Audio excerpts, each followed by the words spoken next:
The problem of anger for the scapegoat child of a narcissistic parent. Do you feel overwhelmed with anxiety when you get angry? Do you worry about losing control and damaging others if you were to express your anger? And do you assume that you are in the wrong whenever you feel anger? Well, anger can be a real problem for a scapegoat child. They are devalued, deprived, and controlled by their narcissistic parent. Being treated in this way evokes anger in the child, but the consequences for expressing anger are often worse than what is angering them in the first place. The scapegoat child who expresses anger can face rejection and/or retaliation. Furthermore, the child's identity has had to form as the one who others get angry at. They're not afforded that same right. So the scapegoat child who gets angry can meet punishment and feel like they are acting in a forbidden way. The scapegoat child's experience of anger has no safe internal nor external scaffolding. It can become a sort of cliff that must be avoided at all costs. The hazard of running off of that cliff is suddenly feeling like you have no ground beneath you. In today's video, I examine how the scapegoat child learns to avoid their anger. Next, I describe how scapegoat children may conclude that if they get angry, that they are wrong and destructive. This conclusion helps them avoid the danger of getting angry, but is costly in other ways. And I'll discuss how life without anger can feel flat and constricted. And watch until the end because I'll explain how scapegoat survivors can learn it is now safe to express anger. Well, my name is Jay Reed, and I'm a licensed psychotherapist in California, and I specialize in recovery from narcissistic abuse. In my professional and personal experience, I've worked to identify the fundamentals to the process of recovery. And this has led me to what I call the 3 pillars of recovery. Pillar number 1 is making sense of what happened so that you know it wasn't your fault. Pillar number 2 is moving away from narcissistic abusers and towards safe people. And pillar number 3 is living in defiance of the narcissist rules. I think it's also essential to find and participate in communities of people who can get, validate, and support you on this path. I've both seen and experienced large improvements in quality of life after applying these pillars. And I also like to mention that I'm offering a new free ebook called 4 Ways to Heal for Adult Scapegoat Survivors. And in it, I offer 4 strategies to reclaim your authentic self from the fake and painful scapegoat identity, learn and apply the science behind gaining distance from narcissistic abusers, know the secret to reducing social anxiety for scapegoat survivors, and a tactic to accept yourself as the fallible and valuable person you are. You can find the link to the book in the description box below. The dilemma of anger for the scapegoat child. The experience of being the scapegoat child is inherently offensive. This child is undeservedly treated as though they are lower status than the rest of the family. Feeling offended for the child breeds anger. In fact, the emotion of anger gets evoked when we perceive an offense against us. Anger is one of the 6 basic primary emotions identified by prominent emotion researcher Paul Ekman. And anger goes along with fear, sadness, joy, surprise, and disgust. A primary emotion is a reliably occurring emotional reaction to a specific set of circumstances. So a primary emotion also comes with what they call an action tendency that is adaptive. In the case of fear, the action tendency is often to flee. For disgust, it is to recoil. And for anger, it is to fight. And now the term fight can take on all sorts of dimensions. It doesn't have to mean an explosive or violent outburst. It can also be an impassioned insistence for someone to say, respect your boundary. So anger is a necessary tool for living in a way where we feel free to be all of who we are. And of course, the scapegoat child is deprived of this tool for living for a few reasons. Reason number 1, only the narcissistic parent is allowed to get angry. In a family helmed by a narcissistic parent, the mandate is often that overt anger is unacceptable in the family. A narcissistic parent may go to great lengths to appear charming, calm, and amicable in public. They may regard themselves as unflappable and find anger unbecoming. But at the same time, they can be very sensitive to perceived slights and therefore easily angered, if not enraged. They need a way then to express their anger without being accountable for their feelings. So here's where the scapegoat child can come in. Behind closed doors, the parent may explode in anger at seemingly minor offenses by the scapegoat child. They do not supposedly want to get angry, but the scapegoat child's misdeeds force the parent to. So in this way, the parent is offending from the victim position. The logic goes something like by the parent, I'm only yelling at you because you hurt, disrespected, or ignored me so much. This kind of logic reinforces the idea in the family that the scapegoat child is okay to be angry with. The scapegoat child supposedly acts in angering ways that force others to respond in kind. As such, the narcissistic parent is not someone who's now easily angered. They are just infected by the feeling that the scapegoat child, again, supposedly causes. As one scapegoat survivor recalled, one time my mother was yelling at me, and I asked her to tell me what she had to say without raising her voice. She said, I'm not yelling at you. I'm just telling you things you don't want to hear. On the flip side, the scapegoat child is never licensed to get angry at the other family members. To break this rule would be to upset a linchpin of organization in the family system. The scapegoat child can feel subconsciously how important it is to abide by this rule. So an unspoken but very powerful pressure emerges to keep accepting blame without protest for the scapegoat child. Well, let's look at an anonymized case example to illustrate. Vanessa felt like an outcast in her own family for as long as she could remember. From the time her younger brother was born, she always seemed to be on the wrong side of her mother. Vanessa's interactions with her went from somewhat nurturing to her mother expressing frustration whenever she would see Vanessa. Her mother would bark, Vanessa, you left your toys all over the room. Go pick them up now. Or, go wash your hands, Vanessa. Or even, you did not come fast enough when I called you. Now you're on restriction. Vanessa would hold her breath whenever she had to come in contact with her mother because she knew she would be on the business end of anger. She just didn't know how yet. Vanessa would protest how unfair she was being treated at first, but her mother and compliant or enabler father would mock her for throwing a tantrum. Vanessa felt like the main tent pole in her soul had been kicked out in such moments. She resolved never to give them the pleasure of mocking her in such a way. She would not show how her mother's treatment affected her. This meant, though, divorcing herself from her own anger. Reason number 2, the scapegoat child does not deserve to get angry. Well, in order to productively express anger, we need to feel equal status to the object of our anger. If we see ourselves and are seen as lower status, then anger will only result in humiliation. The other will disregard, mock, and/or attack. Anger is not a signal that something needs to be corrected in the relationship. Instead, it's an offensive act by the lower status person, no matter how valid their reasons are for being angry. This is the exact scenario faced by the scapegoat child. The narcissistic parent regards this child as less than them. The child, therefore, has no grounds to get legitimately angry at their parent. Well, let's continue with the case example of Vanessa. Her mother would take great offense at the slightest indication of anger from Vanessa.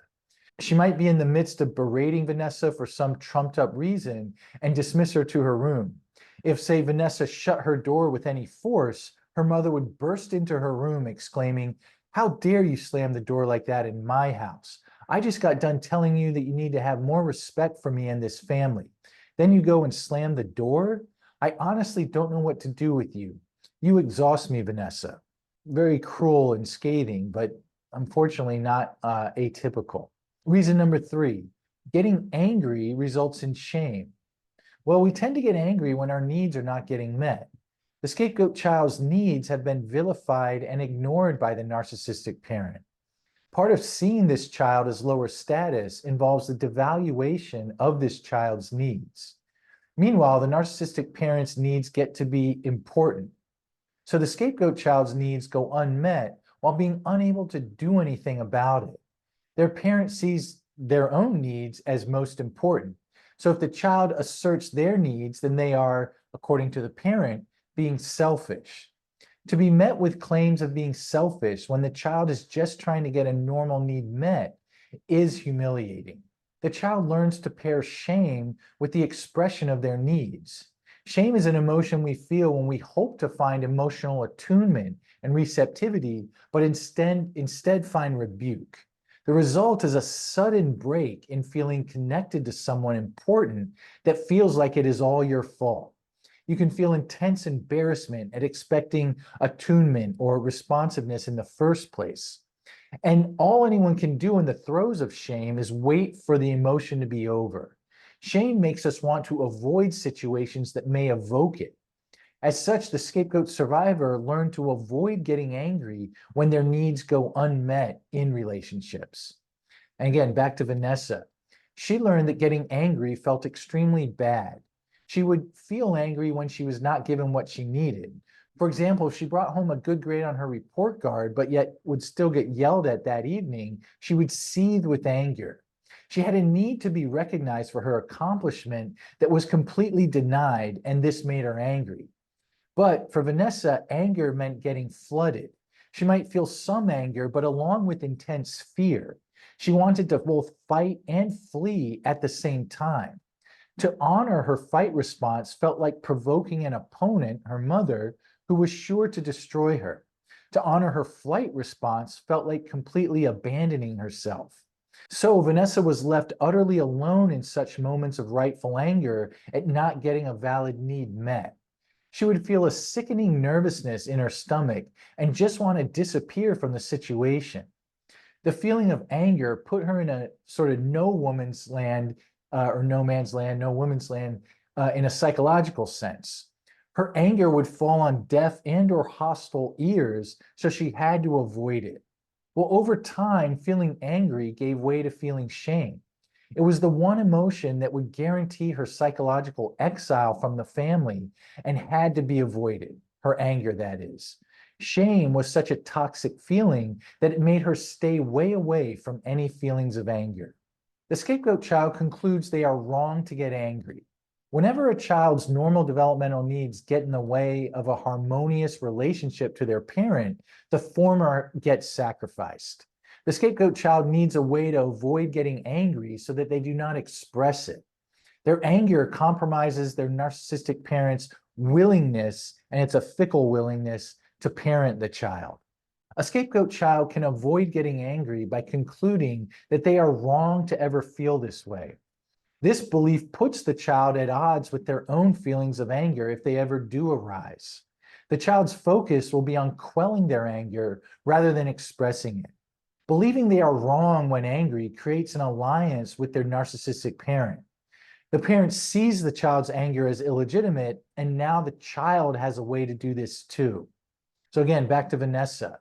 She had to create some internal logic that supported her feeling shame whenever she got angry. She did this by adopting the belief that she was wrong whenever she was angry. This meant that if she was angry, she had no leg to stand on. She would blame herself for being angry. She saw it as a sign of her own supposed faulty character. Once in junior high, Vanessa's best friend joined in with some other girls who were making fun of Vanessa. Vanessa felt betrayed and furious at her friend, but then she got all the undermining thoughts claiming that Vanessa was in fact in the wrong. She thought to herself, well, my friend never would have joined up with them if I wasn't so unlikable to begin with. Don't blame her for your lack of popularity, Vanessa. She was just doing what anyone in her shoes would do. Why do you expect your friends to be perfect people? This barrage of thoughts left Vanessa in doubt of herself and unsure what to do. She decided, and I think she had to decide, not to say anything to her friend. Well, the cost of living without anger. The scapegoat child and survivor must bind up all the energy that would otherwise go towards expressing their anger. When a situation arises where they feel angry, they're in a pickle. They feel in their bones that there is no safe path to express their anger. They want to get away from, deny, or push down their anger. The problem is not what someone has done to anger them. The problem is that they feel angry and need to make those feelings go away. Here are some features of what life without anger can include. Confusion. Living under this rubric makes the experience of anger very confusing. When angered, the scapegoat survivor just wants the feeling to stop. They believe they are wrong in their anger, so there's nowhere to go with it. The person doing whatever has angered them is a problem on two fronts for the scapegoat survivor. First is the action that evoked the scapegoat survivor's anger in the first place. Second is the survivor's need to not feel angry that is being essentially messed with. The survivor may now feel anger that they do not want to feel, and more anger at the person who is causing them to feel this way. So instead of the anger going away, it escalates and even spreads. The scapegoat survivor is angry at themselves for being angry and at the other for making them angry, all the while just wanting the anger in all these respects to just go away. It can be a combustible combination within for the scapegoat survivor. Avoidance. Many scapegoat survivors avoid situations that could make them angry. It's just too overwhelming and fruitless to do otherwise. In lieu of anger, scapegoat survivors may have to adopt a conciliatory stance towards everyone in their life. With a broad brush, they will insist that everyone in their life has good intentions. And this stance can feel like an emotional straitjacket because it must be insisted upon even when the scapegoat survivor feels otherwise. The result is feeling like they can't utilize their full potential in life. Restricted emotional life. When we're not allowed to feel a certain feeling, like anger, all of our feelings tend to get diluted. The scapegoat survivor who has to distance themselves from their own anger will find it hard to experience other strong emotions. They may not feel joy, surprise, or sadness. Life can end up feeling flat inside. Isolation. When we're unable to feel and express anger, we also feel alone. The scapegoat survivor sees their anger as a shameful secret, but this is also a crucial part of who they are. Having to hide an essential part of oneself means feeling like nobody knows nor accepts them, feeling like a coward. Lastly, the scapegoat survivor who has no viable way to use their anger may conclude that they are cowardly for holding it in. I found this to be particularly the case with men. The logic goes something like, if I were courageous enough, I would express my anger to that person. Since I'm not expressing it, then I am not courageous. I am a coward. Now the scapegoat survivor has to live under the, I'm going to say, false premise that they simply lack the courage needed to get angry. I think what gets missed is that the survivor does not win by expressing anger even when it feels scary. They may not yet have the psychological infrastructure in place for anger to feel productive. Instead, they can just be left in the state of feeling ashamed and at odds with themselves. The coward hypothesis puts the blame on the survivor instead of the person who created the conditions that made it necessary to avoid anger in the first place. As a scapegoat survivor makes more sense of what happened in their narcissistic abuse, they can hold the parent accountable instead of themselves. And this is not to play the blame game, but to accurately know what led to their fear of anger. With this knowledge, the scapegoat survivor is exonerated from the accusation of cowardice. Instead, they may feel more compassion towards themselves for what they had to endure. The process of recovering anger. To safely incorporate anger in your life, you need to challenge and disprove the belief that you are wrong when angry. And this can only be done in the context of new, important relationships. You need the experience, time and again, that your anger is legitimate and acceptable to someone who matters. Scapegoat survivors may find such anecdotal experience in friendships or relationships. And if that's hard to come by, then therapy can offer another route. By seeking therapy, you have very high odds of working with someone who seeks to understand and value your feelings. In essence, that this person is safe. What may be new for scapegoat survivors is that what is acceptable can also include anger. So let's look at how this worked for Vanessa. She came to therapy in her early 30s because she felt constricted, hypervigilant, and unable to find meaning in her personal life. She knew how to do what was expected of her at work, but she had no idea what she wanted in her personal life. Her therapist noted to himself that Vanessa had difficulty being on her own side in her life.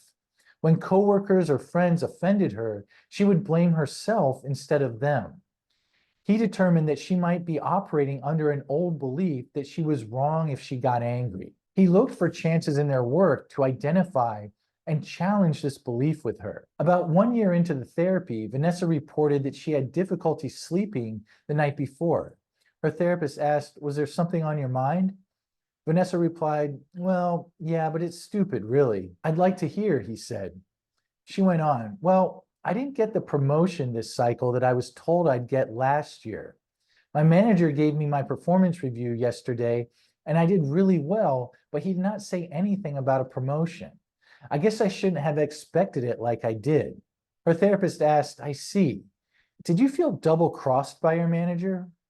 Vanessa was taken aback at her therapist's bluntness, but something in how direct he was being signaled to her that feeling double-crossed might be a legitimate reaction. She said, "Well, actually, yeah, I don't know what to do with those feelings, but they're here." Her therapist said, "Yeah, I bet. You worked really hard this past year, and you were not even offered an explanation for why he wasn't following up on the way he had said he would. When you said you don't know what to do with these feelings, though, I wondered what did you mean?" Vanessa said, "Well, it feels like I can't say anything to my manager. If I do, I think he'd only get outraged at me. Seems like feeling this way would only lead me towards trouble." Her therapist said, "That makes a lot of sense to me. Why would you expect anything productive to come out of being angry? You knew growing up that it would only lead to rebuke and humiliation." Well, after this session, Vanessa felt slightly less phobic of her own anger in this situation. She could see the fear and shame that arose along with her anger as based on the premise that she was wrong to be angry, a premise she needed as a scapegoat child, but she determined may not need as urgently today. Well, if you have found the experience of anger to be problematic, and challenging and even fearful, then I hope you found today's video to be of some help. And with that, I want to thank everyone for your continued support of this channel and the resources that surround it. Again, I say it every week that it's awesome to read the comments and see the expression of what folks have gone through when they relate to some of the content, and also responding to each other's comments. It really does seem to continually kind of create and persist a community in the comment section, and I just think that's just awesome. Well, with that, I look forward to posting again next Friday. Take care.